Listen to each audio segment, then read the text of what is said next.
प्रिय मित्रों, CMPC YouTube channel पर आपका स्वागत, अभिनंदन। रीट की तैयारी आपके फुल फ्लेश चल रही है। इसके अलावा जो भी अदर एग्ज़ाम्स है वो भी आपकी काफ़ी अच्छे चल रहे होंगे तैयारी के रूप में।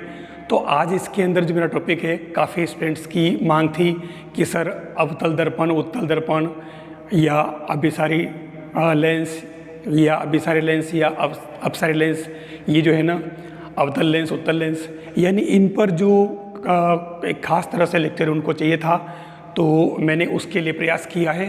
और किस वस्तु का किसी बिंदु पर जो यानी कि जो ऑब्जेक्ट है उसका प्रतिबिंब कहाँ बनेगा, ये ख़ास तौर से मतलब आप पता नहीं चलता है, उसमें काफ़ी कन्फ्यूज़न होता है।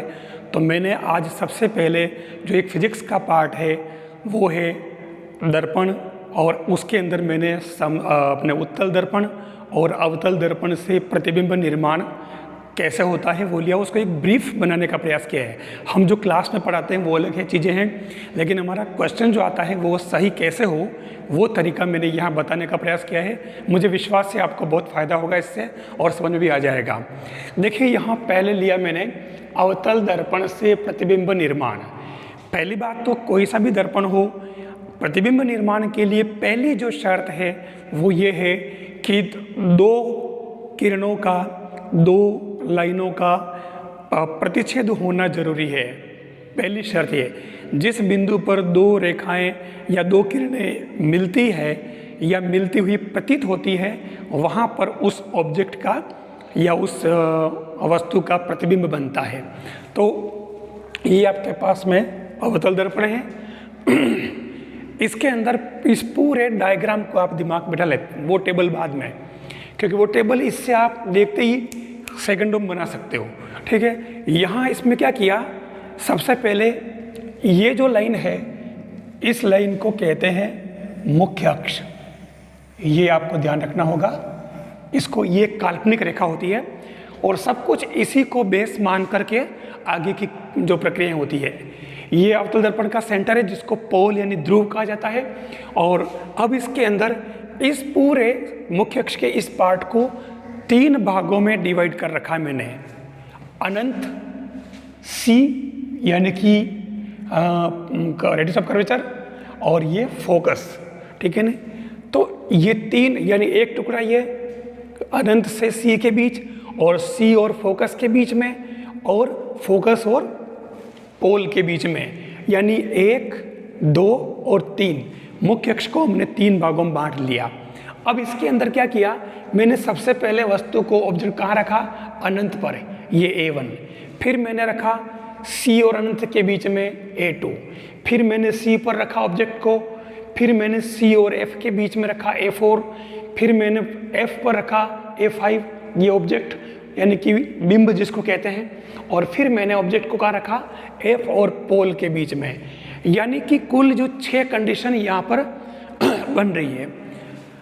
आपको इसके अंदर क्या करना है, सबसे पहले अनंत वाली बात, अगर अनंत पर जो ऑब्जेक्ट रखा है उसका देखा जाए तो A1 का प्रतिबिंब जो बन रहा है वो ये यहाँ बन रहा, देख लीजिए F पर, ठीक है। A1 तो F पर ये A1 डैश, ठीक है। A2 का A2 डैश, A3 का A3 डैश, A4 का A4 डैश और A5 का A5 डैश, और A6 का जो है वो A6 इधर बन रहा है। ये एक मोटा मोटा आपको ध्यान रखना होगा। तो पहली कंडीशन ये है कि जब वस्तु अनंत पर हो, यानी ऑब्जेक्ट या बिंब जो है वो अनंत पर हो, तो उस केस में आपके प्रतिबिंब कहाँ बनेगा, फोकस पर। तो ये देखिए आपके फोकस पर है A1 का A1 डैश, और कैसा बनेगा, उल्टा, वास्तविक, बहुत छोटा बिंदु के रूप में। नेक्स्ट कंडीशन जो आती है वो हमने वस्तु को अब कहाँ रख दिया, A2 यानी कि ये वाला हमने अनंत और C के बीच में रखा। ये कहीं पर भी रखो, इसके बीच में कहीं पर भी रखो, ठीक है। एक ही कंडीशन बनेगी सेकंड वाली। तो अनंत और C के बीच में रखा, तो आप यहाँ देख लें, अनंत और C के बीच में जब ये है तो A2 का कहाँ बन रहा, ये बन रहा है A2 डैश, यानी कि वस्तु से छोटा है और उल्टा है, ठीक है, और वास्तविक, ठीक है ना। तो इधर ही बन रहा, तो इधर ही बनते हैं तो वास्तविक, और इधर बनेंगे वो आभासी हो जाएंगे।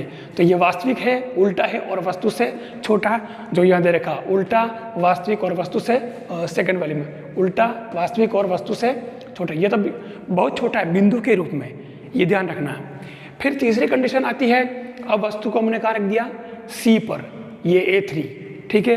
अब C पर रखा तो A3 का A3 डेज ये बन रहा, ये देखिए आप, यानी यहाँ पर बिंब का प्रतिबिंब जो है दोनों की साइज बराबर होगी, ठीक है, ये और ये बराबर होगी, ठीक है, और उल्टा होगा, वस्तु के बराबर होगा और वास्तविक होगा। ये देखिए तीसरी कंडीशन, C पर रखा तो C पर ही बन रहा प्रतिबिंब और उल्टा, वास्तविक और बराबर बन रहा है। नेक्स्ट आता है F4। अब की बार हमने कहाँ रख दिया, वस्तु को C और F के बीच में, ये C और ये F चौथे नंबर का, C और F के बीच में जब वस्तु को रखा तो A4 का प्रतिबिंब कहाँ बन रहा, ये देखिए आप यहाँ पर, ठीक है, यानी कि वस्तु से बड़ा, उल्टा और वास्तविक। तो ये 4 में देखो आप, जो प्रतिबिंब बन रहा वो कहाँ बन रहा, C और अनंत के बीच में। तो ये C और अनंत, ये जो प्रतिबिंब है इसका A4, इसका, तो ये C और अनंत के बीच में भी है, कोई दिक्कत नहीं, कहाँ बनने का वो पता चल रहा है, ठीक है। और वस्तु से मतलब उल्टा, वास्तविक और बड़ा बन जाएगा ये, ठीक है। अब पांचवी कंडीशन आती है A5, तो ये F डेज कहाँ रखा है, वस्तु को फोकस पर रखा है और प्रतिबिंब जो बन रहा है कहाँ बताया, अनंत। अब ये यहाँ से देख लो आप, ये जो है याद रखना होगा, इसके अंदर इसमें डायरेक्ट बता रखा है, वापस कहाँ आया ये 5 का, ये 5 पर, तो ये देखिए ये अनंत वाली कंडीशन आ गई।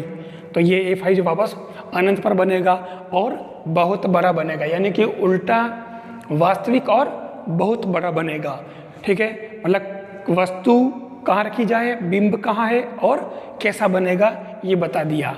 फिर आता है अगली कंडीशन, फोकस और पोल के बीच में कहीं पर भी रखो, ठीक है ना, ये इसके और इसके बीच में रख दिया, जैसे मान लो कहीं पर भी, तो ये A6 है। अब यहाँ पर क्या है कि जो दोनों प्रकाश किरणें हैं वो अवतल लेंस, अवतल दर्पण के इस साइड में ये नहीं काटेगी, ये उधर उस पीछे की तरफ काटती हुई प्रतीत होगी, वास्तव में काटेगी नहीं, और इसलिए वस्तु से बड़ा है और आभासी है और सीधा बन रहा है। देख लीजिए पीछे बन रहा है, तो ये F और P के बीच में जब भी हो, F और P के बीच में, तो ये F और P दर्पण के पीछे सीधा, आभासी और बड़ा, ये आपको ध्यान रखना होगा। देखिए बहुत शानदार काम है। अनंत और C के बीच में अगर वस्तु कहीं पर भी है तो A2 के लिए हमेशा ही A2 डेज ही बनेगा, ठीक है ना, सेकंड वाला, ठीक है ना। और ये सेम कंडीशन बनेगी, उल्टा, वास्तविक और वस्तु से छोटा। यहाँ पर मतलब C और F के बीच में ये जो है बिंब आप यहाँ रखो, यहाँ रखो, यहाँ रखो, कहीं पर भी रखो, इसके बीच में अगर कहीं है तो A4 का प्रतिबिंब बनेगा, ये वस्तु से बड़ा, वास्तविक और उल्टा बनेगा, जो इसमें दे रखा है। इस डायग्राम को ठीक से समझ लेने से आपका ये कन्फ्यूज़न सारा निकल जाएगा।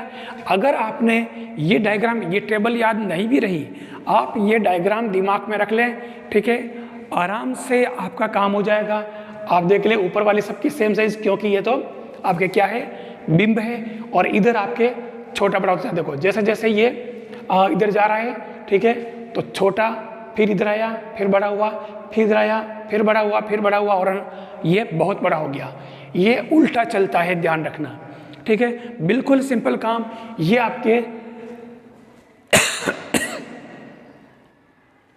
अवतल दर्पण से प्रतिबिंब निर्माण का तरीका है, और इसमें ऐसे आपका क्वेश्चन रॉन्ग नहीं होना चाहिए। अवतल दर्पण आप जानते हो, वस्तुओं के वो वस्तु का यानी उसके प्रकाश को फैलाने का काम करे, वो अवतल दर्पण होता है। तो ये आपके हुआ अवतल दर्पण से। फिर बात आती है उत्तल दर्पण से प्रतिबिंब निर्माण। उत्तल दर्पण में इस डायग्राम को जस्ट उल्टा कर दिया, देख लीजिए आप, इसमें केवल और केवल 2 ही कंडीशन बनती है, ज़्यादा दिक्कत वाली बात नहीं। हमारे पास में जब वस्तु अनंत पर है, ध्यान देना, ठीक है, और क्योंकि अनंत और P के बीच में केवल एक ही कंडीशन बन रही है, तो जब वस्तु अनंत पर है तो A1 का प्रतिबिंब कहाँ बन रहा है, A1 डैश, ठीक है, देखिए, यानी सीधा सीधा बन रहा है और इधर बन रहा है, और दूसरी बात छोटा बन रहा है, मतलब अनंत पर है तो कहाँ बना, फोकस पर बन रहा है, मतलब अनंत पर होगा तो प्रतिबिंब का बनेगा, फोकस पर बनेगा। और बहुत छोटा, सीधा और आभासी, क्योंकि दर्पण के पीछे बन रहा है इसकी तरह, बिल्कुल सिंपल काम है। तो ये दर्पण के पीछे बन रहा है, इसलिए ये बहुत छोटा, सीधा और आभासी बनेगा पहली कंडीशन में।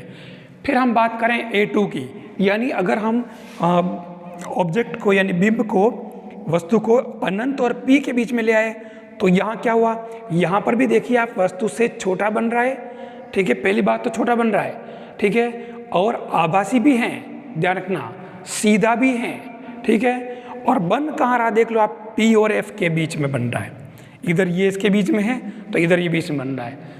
बस ये इसके अंदर इतना सा आपको याद रख लेना है, ज़्यादा इसके अंदर कुछ नहीं है, ठीक है। ये आपके उत्तल दर्पण का मामला और ये अवतल दर्पण का मामला। आप आराम से इस टेबल से, इस डायग्राम को और इस डायग्राम से टेबल को आप याद आराम से रख सकते हो, आपका क्वेश्चन बिल्कुल सही होगा।